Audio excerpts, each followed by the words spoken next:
fasihi basiri mai nutsuwa kalamai an gaishe ka dan mulmulin mawakan Hausa baban amfani sai dubu ta taru sama da ikon Allah ne tan waka na baba arme tana kan kana ji arewa kai nake saurare fasihi basiri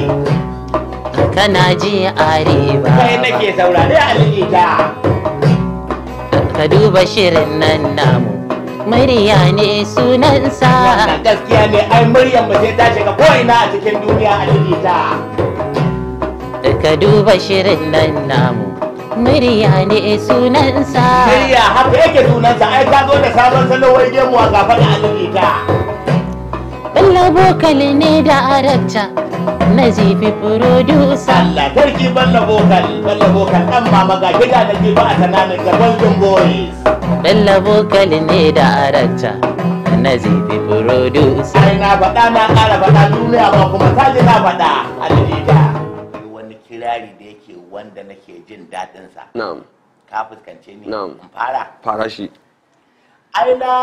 faɗa maka goga garin da kaka kwana tafi da shirin ka ko kana ishe dambe cikin masada kake kullu dan auduka da gono dan audu mai hagu mai dama hagu ta iyaka koma dama babba kilagon giwa mai cike daki shi dai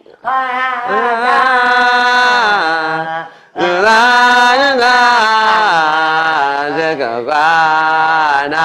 zuwa gida a gaida duna jama'a ga alijita na zo zan kaɗa yar jita wannan haka yake tuwo yayin ka ba ya shigewa zamani abokin tafiya zamani a bika da kallo alijita jama'a ga alijita na zo zan kaɗa yar jita wannan haka yake suna da inkiya mai daɗi jitan waka na baba ari mai tira kan magana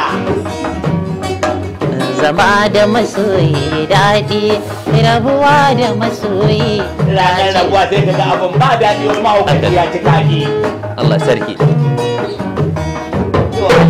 zama da masoyi daɗi rabuwa da masoyi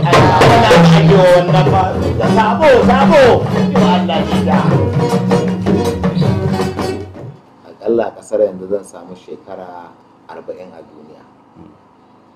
To kaga wasu suna tunanin watakila baba Ari ya yi 70 ko 60. Wani ma sha zai dan na faɗa a fim na ce shekara 120. Tsammani na yake ya ga na kai haka saboda ya ga yadda nake tafiya kamar shekararren kunkulu. Acting ne dai da kai. Ne zai sa na